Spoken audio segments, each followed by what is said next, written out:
இன்னைக்கு வந்து gold as அ இன்வெஸ்ட்மெண்ட்டுங்கிறது என்னை பொறுத்த வரைக்கும் தவிர்க்கணும். அதாவது ஒரு இன்வெஸ்ட்மெண்ட் ஆங்கிளில் இந்த சைடில் யூக்ரைன் ரஷ்யா வந்து மறுபடியும் பிரச்சனைகள் கொஞ்சம் அதிகரிக்கிற மாதிரி அந்த கப்பல் தாக்குதல், போர்டிங் ஆஃப் ஷிப்ஸ், ரஷ்யா வந்து மிரட்டுறது, இதெல்லாம் இந்தோர்ஸ் இதை இயூக்கு அகேன்ஸ்டாக இருக்கக்கூடிய அந்த ஆக்ஷன்ஸ் வந்து இந்த சைட்லேயே கொஞ்சம் அக்ரெசிவாக போகிற மாதிரி இருக்குது. ஸோ அந்த மாதிரி ஒரு சூழலில் ஐ திங்க் கோல்டு அந்த புல்லிஷ்னஸுக்கு இன்னும் கொஞ்சம் வேல்யூ கூட தான் செய்யுமே தவிர அது குறைய போகிறதாக எனக்கு இன்னும் தெரியவில்லை.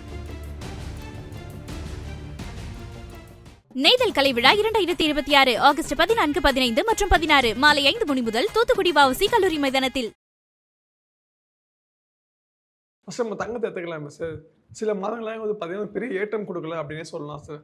ரீசெண்டாக வந்து ஒரு 1 வீக்கில் மட்டுமே பார்த்தீங்கன்னா நல்ல ஒரு ரீச் கொடுத்துருக்கு சார். அதாவது நேற்று மட்டுமே வந்து பார்த்தீங்கன்னா கிராமுக்கு 300 உயர்ந்திருக்கு. அன்றைக்கி ஈவினிங்கே வந்து பார்த்தீங்கன்னா 100 இறங்கிருக்கு. இன்றைக்கி வந்து கிராமுக்கு வந்து பார்த்தீங்கன்னா 50 தான் உயர்ந்திருக்கு. இது மாதிரி சின்ன ஏற்றம் பெரிய இறக்கமாக இருக்குல்ல சார், எப்படி சார் நீங்கள் பார்க்குறீங்க? சரி, நீங்கள் பார்த்தீங்கன்னா கோல்டு வந்து ஜனவரி எண்டு வரையும் பார்த்தீங்கன்னா அதுக்கு முன்னாடி ஒரு 2.5 வருஷத்துக்கு பயங்கரமான ரேலி, அதாவது கிட்டத்தட்ட 150% ரிட்டர்ன் கொடுத்துருச்சு. அதாவது டில் ஜனவரி 26 எண்டு வரையும். ஸோ அதுக்கப்புறமா வந்து பார்த்திங்க அப்படின்னா கண்டினியூஸாக இறங்கிட்டே வந்தது. கிட்டத்தட்ட 21% வரைக்கும் கோல்டு இறங்கிடுச்சு. அதாவது நம்ம ஆபரண தங்கமே அது வந்து இப்போ கொஞ்சம் இறங்கியிருக்கு. ஸ்டில் வந்து பார்த்திங்கன்னா ஒரு 15% வந்து பீக்லேருந்து, அதாவது 16,800 இருந்தது, இன்றைக்கி 14,100. புரியுதுங்களா? 2,700 ரூபா அப்படிங்கிறது வந்து பார்த்திங்கன்னா கிட்டத்தட்ட ஒரு 15% வரையும் கோல்டு வந்து இறங்கியிருக்கு. ஸோ இப்போ கோல்டை பொறுத்தவரையும் என்னென்னா ஏற்கனவே பயங்கரமாக ரேலி ஆகிடுச்சு. அதனால் இனிமேல் வந்து ஃபர்தராக ஏறுறதுக்கான வாய்ப்புகள் கம்மி. ஸோ இப்போ இதில் வந்து பார்த்திங்கன்னா டாலர் மதிப்பில் வந்து 4,400 இருக்குது. ஸோ ட்ரேடிங் வந்து பார்த்திங்கன்னா 4,000லேருந்து 4,400, மேக்ஸிமம் 4,500 போது திருப்பி கீழே வருது. 3,900 அந்த மாதிரி இருக்குது. இது வந்து இந்த ஒரு ரேஞ்ச் பவுண்டில் தான் வந்து இது பண்ணிகிட்டே இருக்குது. ஸோ இந்த 3,900 ஆர் அதை கொஞ்சம் கீழே உடச்சிதுன்னா 3,600 வரையும் வரும் அப்படிங்கிறாங்க. அப்படின்னா நம்மளுடைய இதில் வந்து ப்ராப்ளி ஒரு 11,000 10,000 வரையும் வரதுக்கான வாய்ப்புகள் இருக்குது. வருமா அப்படிங்கிறதுலாம் நமக்கு தெரியாது. ஆனால் எப்போதுமே ஒரு அசெட் கிளாஸில் நம்ம இன்வெஸ்ட் பண்ணுற போது அந்த அசெட் கிளாஸ் வந்து லாஸ்ட்டு 2-3 இயர்ஸ் எப்படி பெர்ஃபார்ம் பண்ணியிருக்கு அதை பார்த்து தான் நம்ம ஃப்யூச்சரில் இன்வெஸ்ட் பண்ணணும். ஸோ லாஸ்ட்டு 2.5 இயர்ஸில் வந்து நல்ல ரிட்டர்ன் கொடுத்துருக்கிறதுனால இன்றைக்கி வந்து கோல்டு ஆஸ் அ இன்வெஸ்ட்மெண்ட்டுங்கிறது என்னை பொறுத்த வரைக்கும் தவிர்க்கணும். அதாவது ஒரு இன்வெஸ்ட்மெண்ட் ஆங்கிளில் இல்லை சார், நெக்ஸ்ட்டு 6 மந்த்ஸில் ஒரு மேரேஜ் வருது அப்படின்ட்டு ஏதாவது ஒரு கன்சம்ஷனுக்குன்னா நீங்கள் வாங்கிக்கலாம்.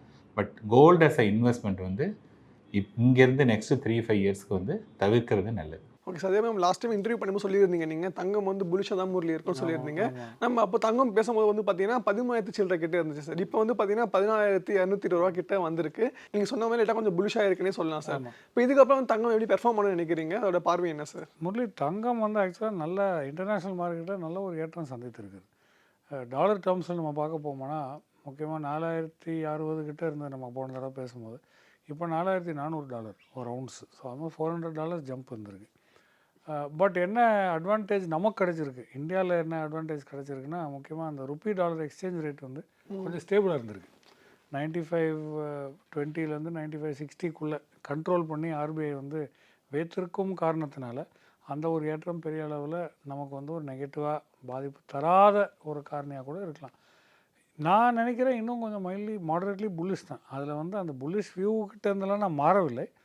பட் இந்த போர் இப்போ 2 தரப்புலையுமே அந்த போர் வந்து கொஞ்சம் அதிகரிக்கிற மாதிரி இருக்குது. ஈரான் ஆல்தோ அந்த 60 டே எக்ஸ்டென்ஷன், அந்த போர் நிறுத்தத்தோடைய எக்ஸ்டென்ஷன் 60 நாள் வந்து நேற்று தினம் சொல்லியிருக்காங்க. பட் எத்தனை நாளைக்கு நீடிக்கும்ன்றது தெரியாது. இந்த சைடில் யூக்ரைன் ரஷ்யா வந்து மறுபடியும் பிரச்சனைகள் கொஞ்சம் அதிகரிக்கிற மாதிரி அந்த கப்பல் தாக்குதல், போர்டிங் ஆஃப் ஷிப்ஸ், ரஷ்யா வந்து மிரட்டுறது, இதெல்லாம் இந்தோர்ஸ் இதை இயூக்கு அகேன்ஸ்டாக இருக்கக்கூடிய அந்த ஆக்ஷன்ஸ் வந்து இந்த சைட்லேயும் கொஞ்சம் அக்ரெசிவாக போகிற மாதிரி இருக்குது. ஸோ அந்த மாதிரி ஒரு சூழலில் ஐ திங்க் கோல்டு அந்த புல்லிஷ்னஸுக்கு இன்னும் கொஞ்சம் வேல்யூ கூட தான் செய்யுமே தவிர அது குறைய போகிறதாக எனக்கு இன்னும் தெரியவில்லை. சமீபமாக வந்து மக்கள் வந்து தங்கம் வாங்குறது வந்து குறைஞ்சிருச்சுன்ற மாதிரி சில தகவல்லாம் வந்துருக்கு சார். அதை எப்படி சார் பார்க்குறீங்க? இல்லை, கண்டிப்பாங்க. தங்கத்தை பொறுத்தவரை என்னென்னா இதுக்கு முன்னாடியே இந்த ஏறிட்டு இருந்த காலத்திலேயே நிறைய பேர் வாங்கலை. ஏன்னா அது மட்டும் ஏறிட்டே இருக்குது. நம்ம வந்து இப்போ வாங்கிட்டு சப்போஸ் கீழே இறங்கி போயிடுச்சுன்னா என்ன பண்ணுறது அப்படின்னு சொல்லிட்டு அந்த சமயத்துலேயே பெருசாலாம் வியாபாரம்லாம் நடக்கலை. இன்ஃபேக்ட் நான் அந்த சமயத்தில் இருந்த சில கோல்டு இவங்களோட இது பண்ண போது நிறைய பேர் வந்து ஆக்சுவலி விற்கிறதுக்கு தான் கேட்குறாங்களே ஒழிய வியாபாரம் பெருசாக நடக்கலை அப்படின்னாங்க. ஸோ ஈவன் நவ் இப்போயும் வந்து பார்த்திங்கன்னா யார் தங்கம் வாங்குறாங்க எகெயின் இதெல்லாம் வந்து ஒன்லி நோன் சோர்ஸில், இது வந்து எனக்கு அத்தன்டிக் டேட்டாவான்னு தெரியாது, நான் கேள்விப்பட்டது, நான் படித்தது பார்த்ததில் வந்து பார்த்திங்க அப்படின்னா, தங்கத்தை பொறுத்தவரையும் இன்றைக்கி இருக்கக்கூடிய பீப்புள் யாருக்கு அதோடைய தேவை, அதோடைய பயன்பாடு வந்து இம்மீடியட்டாக இருக்கோ அவங்க தான் வாங்குறாங்க. அது ஒரு இன்வெஸ்ட்மெண்ட்டாக சரி 16,800 வரையும் போச்சு, இப்போ கொஞ்சம் கம்மியாக இருக்குது, இப்போ வாங்கி நம்ம ஃப்யூச்சரில் நல்லா மணி பண்ணலாம் அப்படிங்கிற மாதிரியான பீப்புள் வந்து ரொம்ப ரொம்ப கம்மி. அது மாதிரி தான் இப்போ நடந்துட்டு. Okay sir. அதே மாதிரி வந்து தங்கத்திலே வந்து பார்த்தோம்னா இப்போ வந்து மத்திய அரசு வந்து பார்த்தீங்கன்னா கோல்டு மானிட்டைசேஷன் 2.0 வந்து கொண்டு வர போத சில தகவல்லாம் வந்திருக்கு சார். அது ஸ்கீம் எப்படி சார் நீங்கள் பார்க்குறீங்க?